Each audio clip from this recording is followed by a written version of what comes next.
Hello and welcome to the third edition of the Psychedelic Nurse Luminary interview series. My name is Wendy Marusic, and I am part of the Organization for Psychedelic and Entheogenic Nurses, otherwise known as OPENurses. We are a new organization, and we were founded with the goal of including and advancing the practice of nursing in psychedelic research and therapy. Today, I have the distinct pleasure to have a conversation with Robert Krause. Robert Krause is a psychedelic nurse luminary. He graduated from the Yale School of Medicine with his master's in psychiatric and mental health nursing in 1998. In 2017, he received his Doctor of Nursing Practice from Quinnipiac University. He's lectured in psychiatry at Yale University in their medical and nursing schools for 20 years before leaving in 2019. He's an instructor and assistant adjunct professor of philosophy at Western Connecticut State University and Quinnipiac University. He currently precepts for Stony Brook University and is visiting faculty at the Graduate Institute, where he teaches in their Holistic Health and Consciousness Studies department. He's currently lead therapist and co-author of the treatment manual for the Psilocybin Induced Neuroplasticity and Treatment of Major Depressive Disorder at Yale School of Medicine. He's also a facilitator and co-researcher in a study of acceptance and commitment therapy using psilocybin for personal development out of the Regent University in London, taking place in Weert, the Netherlands, which is actually how I first met Dr. Krause. He maintains a private integrative psychiatry private practice in New Haven. He has certifications in trauma therapy from Harvard University and psychedelic-assisted therapy and sex therapy from the California Institute of Integral Studies. He also studied to be a yoga instructor in Goa, India. It is my great pleasure to introduce Dr. Robert Krause. Hi, Wendy. Hi, Rob. Good to see you. Good to see you too. Thank you for coming. Pleasure. So if you could maybe start out by telling us about the trajectory of your nursing career and how you ended up getting involved with psychedelics. Sure. So for my undergraduate work, I studied philosophy. And towards the end of studying philosophy, I asked myself the question that what did I want to actually do? Philosophy was a wonderful thing to study, but I felt as though that I wanted to spend my life doing some work that did something more directly to help people. I was very influenced in my philosophy studies by Karl Marx and kind of revolutionary philosophers and political philosophers. And so I really wanted to do something that actually more immediately addressed the needs of people. And I thought about medical school. I thought about being a lawyer, and neither of those really just grabbed me.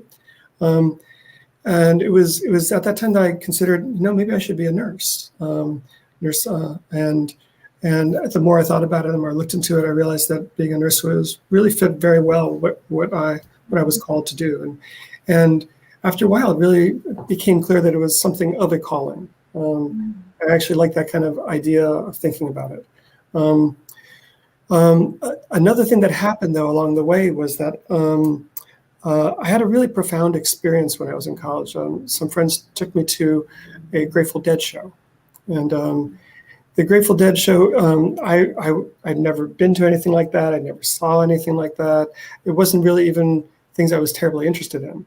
When I got there, I was introduced to a number of different things that just kind of opened my mind and changed the way I saw the world. And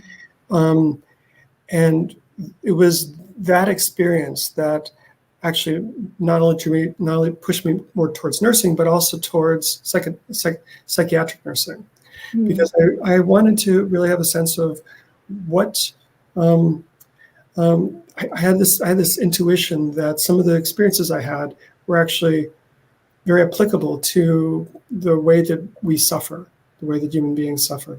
And I thought that I just have to know more about how the mind works and how the brain works. And so that drew me to psychiatry. Yeah. So you went straight to psychiatric nursing? Yeah, so Yale's program is one that it's a graduate entry professional nursing program. So you have to have a bachelor's degree in something else besides nursing to attend. And so I was really fortunate. I didn't think I would get accepted, but I got accepted to the program. And you have to choose what track you're in before you start. So I applied to the psychiatric nurse program, and I was accepted. And so it was 3 years of the program, and then started my career. And it wasn't. And shortly after I started my career, I was working at the Connecticut Mental Health Center, and there was a resident who I supervised briefly, who later on became my supervising physician. But in his residency work and postdoctoral work, he studied the use of MDMA in fear modulation for rats. So it was phase 1 clinical trials of MDMA with rats and fear conditioning, and how to and if he could show that MDMA directly inhibited their fear processing, and so with him, I was amazed to find that there was actually clinical research being done on psychedelics, and he also introduced me to MAPS, and he and I, along with two residents, later on when he was faculty at Yale School of Medicine and I was faculty at nursing school, and 2 residents, we started about six or 7 years ago now, the Yale Psychedelic Science Research Group. And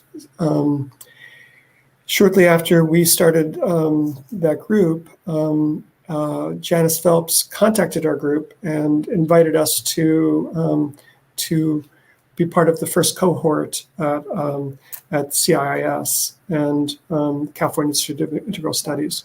And it was so at this time I was in private practice and full-time faculty at Yale, and also finishing my doctoral work at Quinnipiac, and it was a lot of things to juggle, and so, but the opportunity to actually study psychedelics was just something I just couldn't pass up. So I was really fortunate to be admitted to the first class of CIIS and first cohort, which really was, I thought, one of the best educational experiences I've ever had. So the combination of the hard sciences along with shamanism and different approaches to how to approach a patient. So from there, I got involved with a team that were researchers that began to put together the proposals for the study at Yale that I'm a part of, and one of the co-authors of the Yale Psychedelics, the Yale Psilocybin for Depression manual. Put that together. I actually started that while I was at CIIS. I put the first 2 drafts done when I was there, and I handed it to Dr. Sloshauer and Dr. Kelmedi, who are researchers, and said, if we're going to have psychedelic research, we need a treatment manual. And so, so kind of started that process there, and then I just realized that my life between my clinical work and my school and everything, it just it was getting time that I needed to kind of pick a track. So I decided to, I stayed in private practice and left full-time teaching. It was then that I heard that there was a psychedelic retreat in Amsterdam that was run by Henry Whitfield. So I attended that, and it was a psychedelic retreat that was intended for mental health practitioners. So, so I thought, wow, this is really perfect. I finished CIIS, and there's this training that for psychedelic therapists and to actually go and have the experience. And I said to Henry when I was done that, if you need anyone in the future, I would love to be one of your facilitators. And So for the past several years, I've been one of the facilitators of that, and now I'm one of the co-researchers. And we've done three other groups since then, and that brings that. And so in my private practice, I also I prescribe ketamine, and so I use acceptance and commitment therapy as the kind of container for the ketamine experience that I provide to my patients. I a social worker, and also then there's another local clinic that sends their patients for ketamine treatment. So we usually use either IM or lozenges for the treatment protocol. That's kind of what I do. Yeah. That's a great trajectory.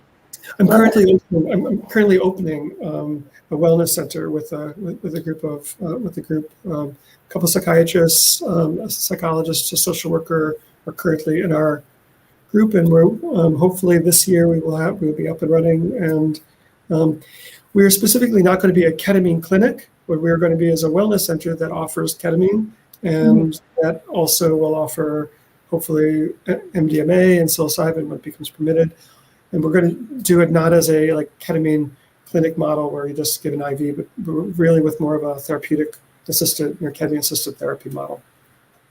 So that's kind of what I do. Is that clinic going to be in New Haven? The wellness center will be in hopefully New Haven. In our group, there's a little bit of discussion whether it should be in New Haven or one of the surrounding communities. There's a good reason to be in New Haven. We want to be able to serve the population broadly. One of the complications of it is finding the right place. And for my taste, the place would be a place that would have trees. It would have an outdoors as well as an indoors. It would have a way for us to do something. And one of the chief problems I think that in psychiatry in general is that psychiatry is often split so that you've got one set of treatment for people who are poor or who are very ill. And you've got another set of treatment for people who are wealthy, and so wealthy people get to go to pretty places, and poor people get to go to really rundown state hospitals and facilities that you really wouldn't want to send anyone to that you love. So I'm very, very keen on having a place that's aesthetically pleasing for, and that will be open to everybody, people with Medicaid, people with Medicare, private pay, whatever. Yeah. But the aesthetics of the place are very important. I agree. Yeah, that kind of ties into another question. What unique perspective do you think nurses bring to psychedelic work? Yeah, so I think that nurses bring a couple things to psychedelic work that are really important. First, psychiatric nursing has a long history of milieu therapy, of actually thinking of the milieu itself, the inpatient milieu, as every little piece of the milieu is part of the therapeutic, part of what you must think about therapeutically. Now, do nurses have enough resources today in hospitals to do that as well as we should? I'm not sure all the time, but part of the training when I trained my students, my graduate students, was really to think about that if a person's walking into this space, every little bit of the space is going to have an impact on the person's well-being or non-well-being, and this is very similar to psychedelic therapies, thinking of like the set and setting, the mindset of the person, and the setting itself. And so I think that nurses bring that. And the other thing that I think nurses bring in is that traditional psychiatry really, the traditional model of psychiatry is well within the medical paradigm of cure-based treatment. Like we see, the medical model is one that seeks to cure illness. The nursing model is one that seeks to care for people who are suffering, and that's a big difference. And I think that the psychedelic therapy, psychedelic assisted psychotherapy, really moves away from the strictly medical causation model, although a lot of research is focused on that today, and moves towards one that's really about helping people change their relationship to themselves and their suffering.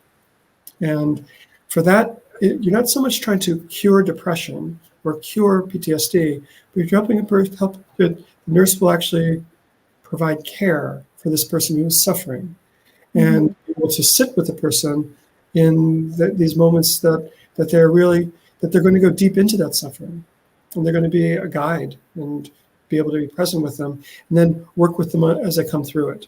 So I think that actually, in order for medicine to do psychedelic work, it's going to have to move closer towards the model of care that nurses have been practicing all along.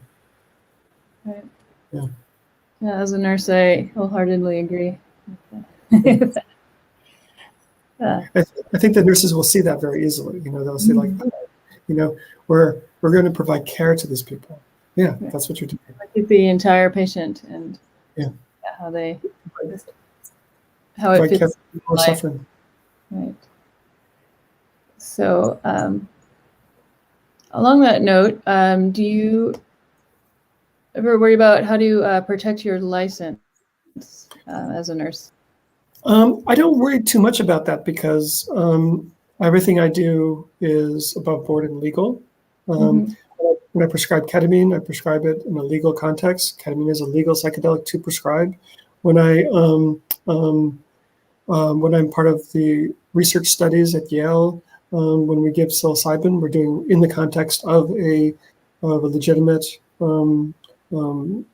organization that's conducting research. When we use it in the Netherlands, it is a legal substance that people can take in the Netherlands. And we're very careful there not to actually administer the medication. When we administer, the people self-administer. So they will take the mushrooms, they crush them up themselves, they put them in a cup, and we pour tea, and they drink the tea themselves. So we strictly follow the letter of the Netherlands law, and so what we provide then is the container for it to happen within. Excuse me. So can you tell us a story about how people have reacted when they find out you're a nurse who works with psychedelics? So I was on. So the one story that comes to mind is I was on a week-long retreat, not psychedelic retreat, in a whole other field, and everyone was going around kind of introducing themselves, introducing what they do, and I think I made mention that I was part of a research team that was using psilocybin, and one person turned and said, "Wow, you're like a rock star," and I was like, "Wow." That was kind of fun. You are really helping to lead the way. I had this moment of being a rock star, that was a lot of fun. I don't know if I've had any really bad responses to it. I mean, I don't necessarily. I'm careful. In my private practice, I don't just announce it to my patients that I provide ketamine therapy. I only bring up to a patient that I think that I'm going to offer the therapy to. So right now, I don't run into the problem of like either having to deal with like people who are pressing me to get the drug, or people who are saying like, that's a horrible thing, There was actually one friend of mine who had a bad experience with people using ketamine recreationally, and she was under the impression that it was a bad medicine, but and it did bad things to people, but yeah, Right. that's probably only one person. Right. Step by step, I think another role nurses can play is educating the public, educating patients. We're used to doing that. It's a big part of our role. Yeah. The most trusted profession, right? Year after year, we are trustworthy. So, so what advice would you have to a nurse, potentially one who's watching this, who is interested in studying psychedelics, helping to get this field advanced forward? What advice would you give them? Well, I can't speak highly enough of CIS's psychedelics therapy program. I mean, it was just literally one of the best educational programs that I've ever been in. I've also taken some courses through Fluence, and they've got a kind of a different route through to Fluence in New York, based out of New York, and of course it's all virtual. But they've got a great program also. It has a really different way to go through it. But I think that if you're really interested in psychedelic work, you could get involved with MAPS and their training, or find a ketamine provider who is providing care ethically. There are some ketamine providers that, in my opinion, I think that if you're just giving ketamine, you're maybe wasting opportunity at the very least. You're not, if you're just kind of like giving IV ketamine. I think that it really does help a lot of people, but I'm concerned that you've given this person this opportunity to change their consciousness, and if you don't have a container for it, maybe you're not doing everything you could for them. So finding finding one finding a practitioner that practices in a way that you feel comfortable with. Another way to do it would be to have experiences yourself. There are different legal ways to have experiences, like the retreat, and there's several different retreats besides my own in the Netherlands. There's ayahuasca in the United States is legal if you're doing it in a religious context. So if you are doing it within the Santa Daime Church or the Unidad de Vegetal, and it's possible to have psychedelic experiences. And I think that if you're going to actually do this kind of work, it is important to have some firsthand experience with non-ordinary states of consciousness. Because if you really have never been in a non-ordinary state of consciousness, it's hard to imagine what the person who you're sitting with is experiencing. And if you can't do that, it's hard to reassure them or hard to support them adequately, I think. Empathy goes a long way, but compassion can go a long way. But an idea of what a person's actually experiencing. And I think that actually those kinds of experiences are also helpful for nurses to understand what a person with a psychotic disorder is experiencing. If you've really had a very intense psychedelic experience, you can't fully understand what a person with schizophrenia is experiencing because they're not the same experience.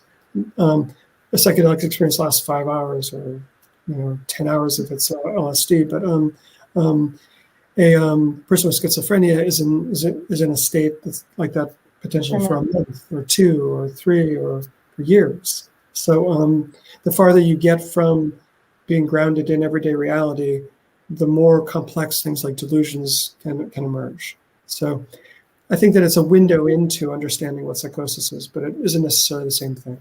Yeah. Right. The early studies with LSD was for that purpose in the 50s and 60s. They were giving it to practitioners to help them understand mental health conditions. And both ketamine and PCP have both also been used as models for understanding schizophrenia. So do you think that nurses need advanced degrees to get involved? No. I think that having an advanced degree opens certain potential doorways to you. But I think nurses who work either in psychiatry, eventually it will become, psychedelics will become more mainstream eventually because of what a powerful treatment they really are. But psychedelics will also be used in palliative care.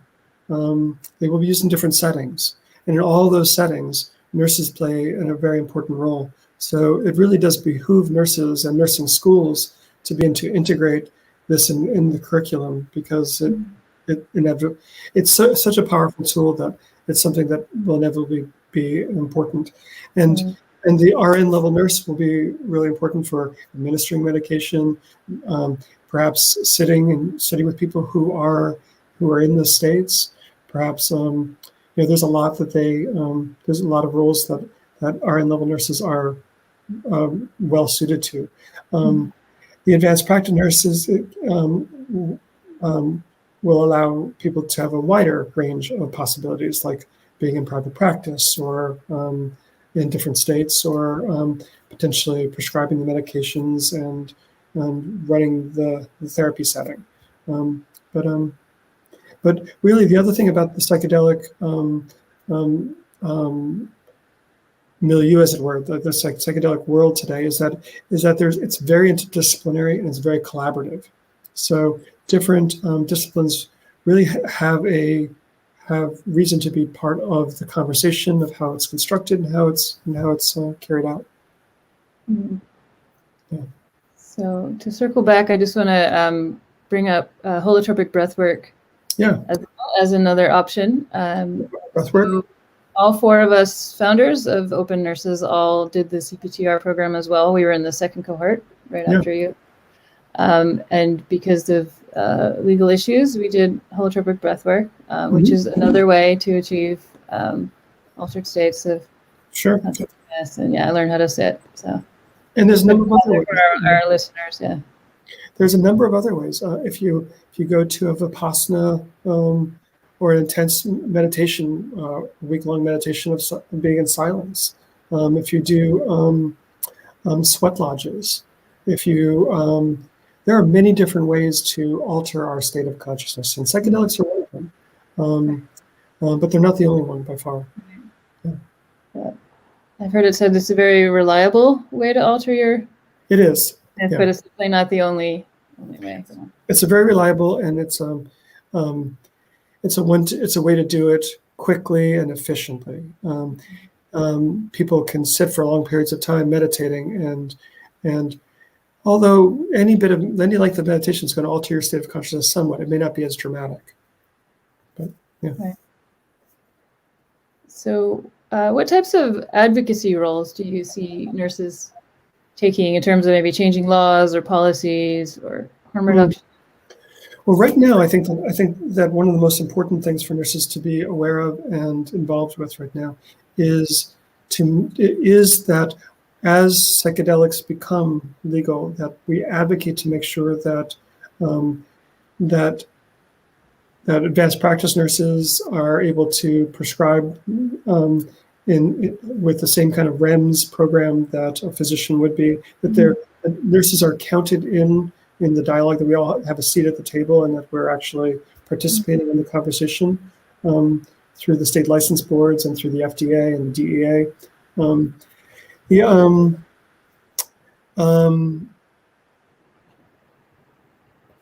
I'm sorry, can you repeat the question? Just about changing laws and policies, or maybe harm reduction roles that nurses might have. So, I think that another role in harm reduction that we have is always to be good, to be knowledgeable about the facts about different substances, about what is dangerous and what isn't as dangerous, and how to mitigate risks. The harm reduction role is very important, and it's something that sometimes people, I think, misunderstand, that as a professional, we have an obligation, I believe, to give factual evidence about the state of knowledge about whatever chemicals people ingest, either that we give or that people take on their own. And we have an obligation to give factual, evidence-based knowledge about that to the extent that we can. And I think that we should also be advocating to make sure that our legal system is evidence-based, that it doesn't just. So for the last 35 years, research in psychedelics has been very hard because of the drug prohibition laws in the early 1970s, and what those laws actually say is that substances which don't have a medical benefit are Schedule I and can't be prescribed or used. But we've known for a long time, even prior to those laws, that LSD, for instance, and various psychedelics had very clear therapeutic roles. MDMA, before it was outlawed, was used in couples therapy. It was used. So to say that these have no medical use is just, it's absurd. They clearly do. And so we need to be advocates for rational drug policy and rational ways of addressing these substances. And really, I think, ask the question, if opiates and stimulants can be prescribed, opiates that we know are extremely habit forming. If we know that benzodiazepines are habit forming, and people die from opiates frequently, Right. if these are medicines which can be routinely prescribed by any prescriber, well then why would something like psilocybin, that is extremely hard to hurt yourself, but yet can be so helpful in the case of like people who are dying with cancer, who are lost hope, people who are suffering, depression, PTSD. Why, when we have no medical treatment currently available for PTSD, for instance, that actually shows good efficacy for reversing it, but we've seen overwhelming evidence so far that MDMA is in 1 or 2 doses and 3 doses might reverse the course of this horrible condition that people have suffered from the beginning of time. We can treat this. We can treat this with the medicine and with treatment that is not habit forming, that is not addictive, that the serious adverse effects are rare, extremely rare. So why would this be? It's just, we have to ask the question that why is it? And I think it's really that we live in a culture that is phobic of anything that might give people transcendent experiences or intense forms of pleasure. That we live in a culture that's very skeptical of those things. That if we give you a medication that makes you like rethink your entire life, including like, well, why am I working the way that I'm working, or why am I doing what I'm doing? I think that really that's why psilocybin and LSD and MDMA were such a threat to culture in the 1970s, that the conservative part of our culture saw that as being those substances as threatening the order that existed at that time, and for various orders of oppression that existed at the time, and still exists today. So now that we are, some people call it a psychedelic renaissance, they're coming back around. All the studies are happening again, and psychedelics are starting to enter the mainstream. They're in the New York Times, Michael Pollan's book, all these other. My parents have heard about this now. They're like, "Wait, what is that thing you were studying?" Right? So, what perils do you see with this mainstreaming of psychedelics? Anything you're looking out for, or is there? Well, so one concern is obviously that if things come too quickly, or if the people who prescribe them, or the context that these medications are used is not safe, or the people are people who have the context that where this care is provided aren't adequately trained, that bad things will happen. And what kind of bad things will happen? Well, if you give these things out just too broadly, too easily, it's possible that say someone takes, so one of my colleagues, a business colleague of mine, who is not a clinician, who he had heard that there was some clinics that were doing ketamine therapy remotely, and they would give ketamine to take home, and you would take the ketamine by yourself at home. And he thought, hey, well, why don't we do this? And I said to him, like, well, I'm not exactly sure I want to stand in front of a judge and say to the judge that I thought it was a good idea to give that person ketamine to take home to take by themselves. So I think that if we rush too quickly and we do things that lead to bad outcomes, those bad outcomes could too easily be used to hinder treatments that are really necessary for a lot of people. At the same time, I should say that yeah, I will say that I do believe that the experience, the transcendent experience that is offered by these things, unless there's a medical reason or another reason why a person shouldn't have them, I would go so far as to almost say that I think that experience of the transcendent, is virtually a birthright. It's something which we as human beings, if you can experience that sort of transcendence, to have that forbidden simply because of politics and misunderstands like what a very important thing about being human. Yeah. It goes to the research studies right now are based on medical models or on diagnoses, and you see the future that we should be able to use these for wellness. This kind of goes back more to a nursing perspective too, that we can. Sure. I mean, I think that better. You don't have to have pathologize to be able to use them. So that's the context that it's being offered in the Netherlands, for instance. There, that it's more for a state of wellness, not necessarily a state to treat pathology. And I think that what psychedelics actually do is they necessitate our reevaluating many of our previously held ideas about psychopathology, at least about psychopathology of the certain kinds of psychopathology that involve constriction of affect and repetitive thoughts and things like that. So major depressive disorder, OCD, PTSD, anxiety disorders, all of those are things which the psychedelics may treat.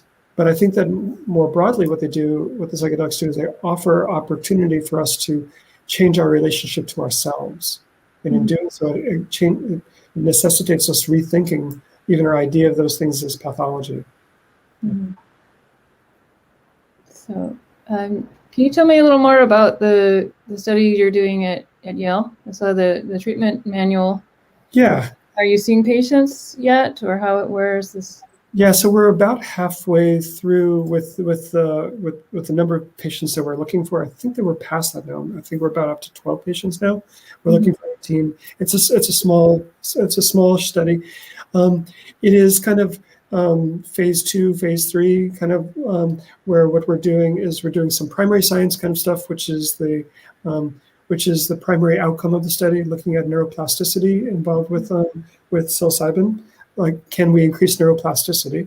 But then secondary outcomes are going to be looking at how the overall study itself helped people. So it's set up in such a way that the primary outcome, neuroplasticity, is being looked at through ECT.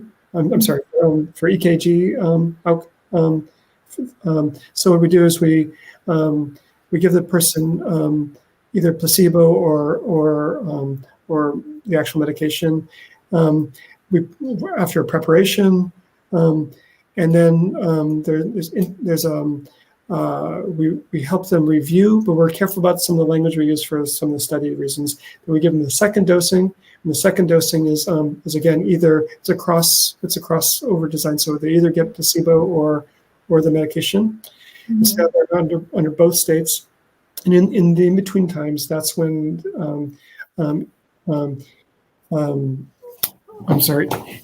ECG is done, not EKG. ECG is done in order to do brain wave monitoring, to look for indicators of increased neuroplasticity. Then after that period of time, we use acceptance and commitment therapy as the container to then help them integrate the experience with the therapy to carry on the experience for a much longer period of time. Yeah. Okay. Yeah. So ECG, not EKG. Right. And how are the results looking from the studies you're doing in the Netherlands? So the Netherlands is more of an open model, and that one is ongoing. And so that one, it's a group model, and so there's 10 to 15 people at a time, and the cohort begins to do a number of daily measures, and these daily measures are over a significant period of time. And so what we're looking at is changes in those daily measures and in other scales along the way. We are at the point right now where we're analyzing data. So we're analyzing data from the cohorts that have already gone through, and we're doing both quantitative and qualitative analysis. So we're going to be doing grounded theory analysis of themes that come up within interviews, and then we're doing the quantitative analysis using statistical regression of all of the data points that we've collected, and that's being done through ACT, through like kind of the Stephen Hayes and his group. So, yeah. Great. We look forward to those results when they come out. So before we take some questions, I hear we're getting questions from the audience. One last thing, if you could go back and give your younger self some advice, what would it be?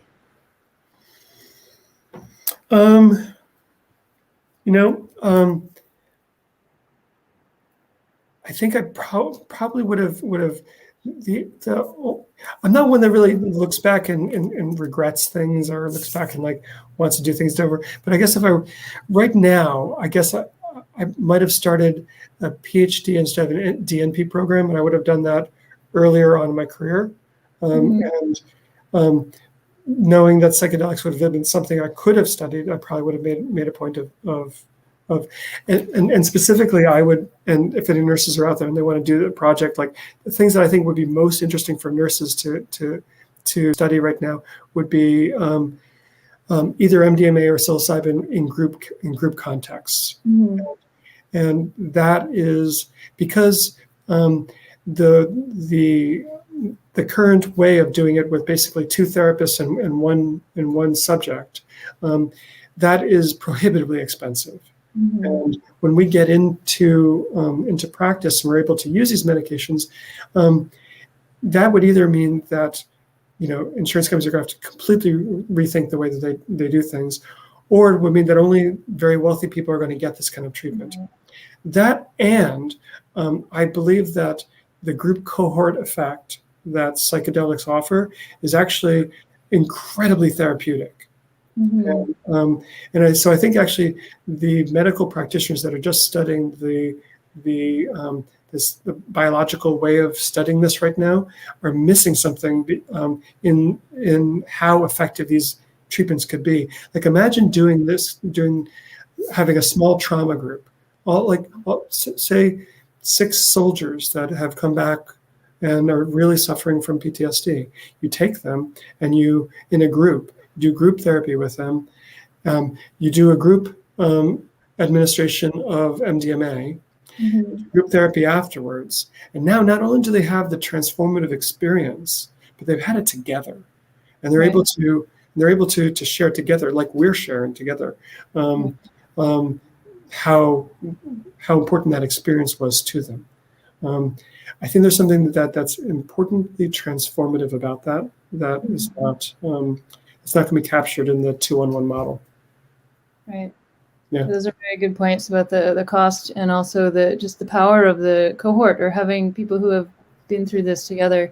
Yeah. A lot of times in the research studies, they go home to their families and the families don't understand what they went through.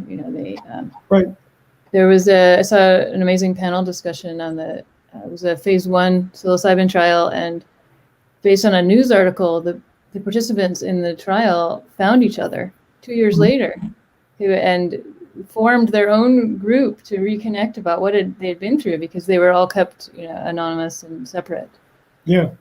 So it's such a powerful experience that people do that. Even the Good Friday experiment, I understand that the people who went through the Good Friday experiment afterwards and They stayed in touch. They stayed, the people who had the psilocybin, they all went on to become ordained ministers, and they all had a cohort that stayed in touch for years and years afterwards. With the cohorts that go through the group experience in Weert in the Netherlands, with every one of them have started their own WhatsApp group, and every one of them still posts almost daily. I see posts in the groups. So it's a powerful group thing that gets reinforced by the group process. And that's something that I think nurses are very well suited to study. That's great, yeah. So I think we can take some questions here. So we have Ross give us a question. How do you approach post-psychedelic treatment integration in your practice? Thanks, Ross. So in my practice, using ketamine, what I do is the container I offer is generally an ACT and IFS based container. And so what I'll do is I give my patients instructions that when they go home this day, this is after their first dosing, this is what they should expect. And I talk with all of them the next day, whether we do a full hour session or whether we just check in, one or the other. But then we have a full hour session the following week where what I do is, first thing we do is I ask them to tell me in detail, about as much detail as they can recall, the entire experience that they had. And then I ask them to tell me about how it's been since that experience. And then and then what I do in a very kind of ACT-based way is we talk about what based on the intentions that they had going in, what they were dealing with, what they were hoping to gain from it. Then we talk about what sort of things they're going to integrate in their life in the next couple of weeks. Because of this period of increased neuroplasticity, or we assume that that's part of what's going on, we want to really take that opportunity to maximize this. So I tell all of them that, during that few days afterwards, after your ketamine experience, this is a time when you might feel more able to do things that you haven't done for a long time before. And so this is a time that you really want to start that exercise program, start meditating, do those things that you have been doing that you really want to get back to, or start them anew. And so part of what we'll do then in integration is I will encourage them to set specific measurable goals that then we'll follow up on, and as long as they're doing that, then we can consider offering the medication again and moving forward. Yeah. Great. Yeah. Let's see. Here's another question. This is from Andrew Penn, one of our founders. What is the largest barrier within nursing do you see to the wider acceptance of psychedelics as part of our care of patients? Well, probably thank you, Andrew, for that. I think probably it's the same as many new things. We live in a culture that has told people for many years all sorts of myths about psychedelics, like, LSD will hurt your DNA or something like that. I heard that from somebody once, and so nurses are not impervious to those same cultural forces that everybody else is a part of. So when we do things the same way for a long period of time, the idea of doing something a different way, to change, is itself a challenging thing. So the idea, say, to a nurse who has very strong beliefs about these medications being just party drugs, or being drugs that people use it recreationally, and seeing the idea of recreation as being morally suspicious in some way. So, this is an attitude that's held by the culture, and it's going to be held by nurses as well. And so part of what we need to do is help them understand that something which might feel good isn't necessarily bad.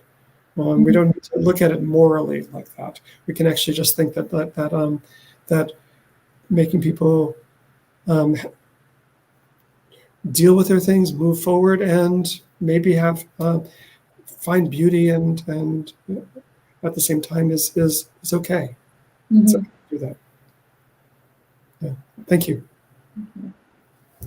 All right. This is a question from Keelan, who's a pharmacist who was in our cohort, CPTR. How do you see psychedelics being integrated into treatment for substance use disorders? Hi, Kaylin. Well, so I think that there is good, promising research to suggest that some psychedelics could be very helpful for substance use disorders, for certain substance use disorders especially. In fact, from what I understand, the first use of ketamine besides as anesthetic was used by a Russian psychiatrist for heroin use disorder. I think that ibogaine is very promising for as a treatment for opiate use disorders. LSD showed some real promise for use with alcohol use disorder. There is a professor researcher at Columbia who uses ketamine for alcohol use disorders. I've never used it for that myself. I'm real interested in what the protocols are and how they approach that. But I think that psychedelics, and another thing that your audience should know, Bob, one of the founders of AA, he had a profound experience with LSD and wanted to kind of bring that into it as well. It didn't happen for various reasons, but like psychedelics. So many of the substances that people have use disorders with are things which tend to close you down, dull you, keep you from feeling fully. And what psychedelics do is quite the opposite of that. They kind of open one up in ways that they haven't been opened up before. And when people are opened up in those ways, there is an awakening that, wow, why do I want to be dulled? And when you are kind of opened up in those ways, the way that psilocybin does, the way that LSD does, and you don't want to run away from those problems anymore that alcohol or opiates kind of help you run away from. Suddenly you're able to, and you are willing to look at it straight on and step towards it instead of want to hide from it. This is also why I think that ACT is a good container, because the idea of accepting this uncomfortable state and being able to sit with discomfort instead of running away from it. Psychedelics and that kind of therapy work well together for that purpose. Thank you, Kaylin. Okay, another question from Ross here. How do you work with peer support or community-based programs? Ross, I wish I could say that I do. I don't. I mean, in my private practice, I refer people to peer support groups like AA or NA and other support groups like that. When we open the wellness center that we plan to open, one of the components of the treatment that we will offer will be a community-based thing, so that when people have these experiences, whether they're individually or in groups, that they'll have a place to integrate the experience as a community. So I think that's very important. But currently, I think that there's a paucity of avenues to actually refer people to do integrative work, at least where I am. I think probably in larger cities in San Francisco and New York City, there are integration groups widely available, but where I am, there's not a lot of that. Thank you. Okay, we have a question from Madison. So when guiding end-of-life patients through psychedelic-assisted psychotherapy, what resources or guidelines are followed to develop the language or communication that will be used?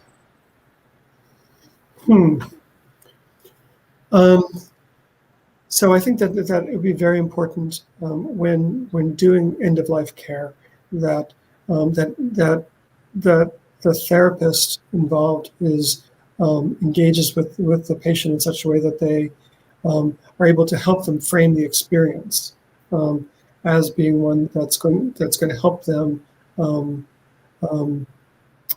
and that framing of the experience is one which often may need to be in the patient's language. That is, like, what is the patient? So if we're talking about end-of-life care, one of the chief reasons to use the psychedelics is going to be to help people with this idea that, like, oh, my existence is transforming, is my existence as I know it is coming to an end. And this fundamentally is a spiritual problem. This is an existential problem. So we need to meet people where they are, and using their language, or if they lack the language, like that is, if in their life haven't really developed a spiritual context to do that, we have to be able to meet them using, help them develop a way and to understand the experience, or the experience can be terrifying. This is something that that was noted by like Joseph Campbell and other people, that one of the issues with psychedelics just being released to the publicly for everyone to use anytime is that we don't have like a mythological language to understand the profundity of the experience if we're raised within a tradition that could make sense of it.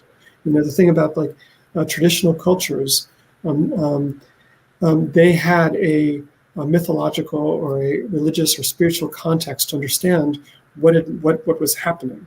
I used the phrase that nursing was a calling for me earlier. That the idea of something being a calling, a vocation, the idea that when one is on a journey, and these experiences being like this journey to this inward world, or a transcendent world, or people. So being able to develop that kind of language with the patients who are undergoing it is very important. Otherwise, the experience wouldn't have a context for them. It could be damaging. Mm-hmm. Thank you.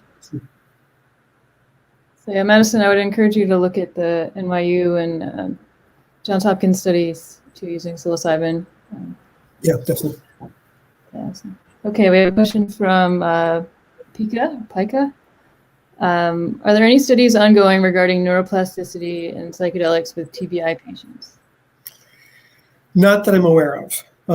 I would, for the best, most reliable answer to that question, Pika, I would encourage you to look at government trials, US government trials.gov or trials.gov, where you could look up those keywords: neuroplasticity, psychedelics, TBI. But as far as I'm aware of, I'm not aware of any that actually do that. But there is some reason with neuroplasticity to think that it could be useful. But of course, with TBIs, you have to also be careful of seizure disorders. So you wouldn't, and you have to be a bit careful with psychedelics with seizures. Yeah. Right. There is a new study with Rick Strassman, who did the DMT work in the 90s, doing one right now for people having strokes. Because using the neuroplasticity of that can kind of save your brain, it could potentially be administered before you get a CT scan. So you don't know whether it's ischemic or hemorrhagic stroke. But they're trying to do a phase 1 to find the kind of microdose, the sub-perceptible threshold of DMT. Okay. To administer to somebody who's potentially having a stroke. Wow. Because you don't want it to actually be perceptible, because then that could interfere with your assessment of. Yeah, definitely. Are you having a stroke? But I could see that potentially expand into TBIs and other things. We'll see. Okay, maybe this is our last one here. It's from Evan. I've not met professors at my nursing school interested in this topic. If I'm interested in the future, this modality in nursing care, does my interest need to wait until I'm pursuing a DNP or PhD?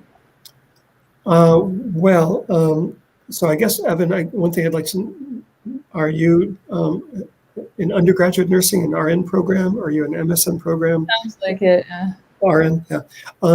So I guess I would talk with with the person who does psychiatric nursing and ask them if they know anything about this research. That you could ask them directly.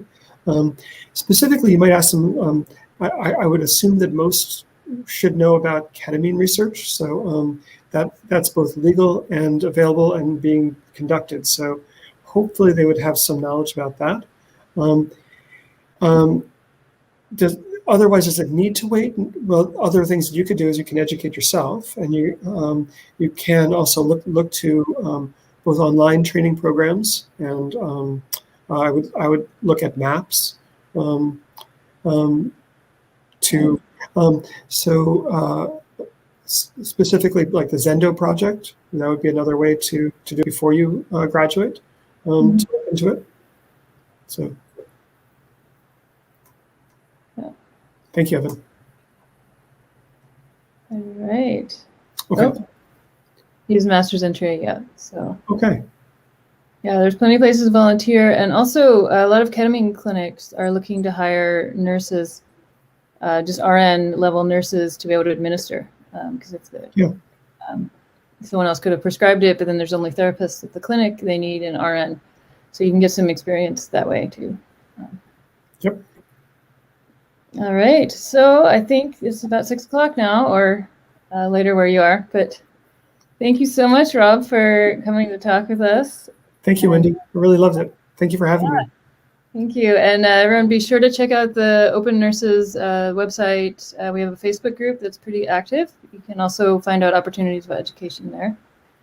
And yeah, thank you so much. Thank you. Appreciate it so much. Thank you. Bye.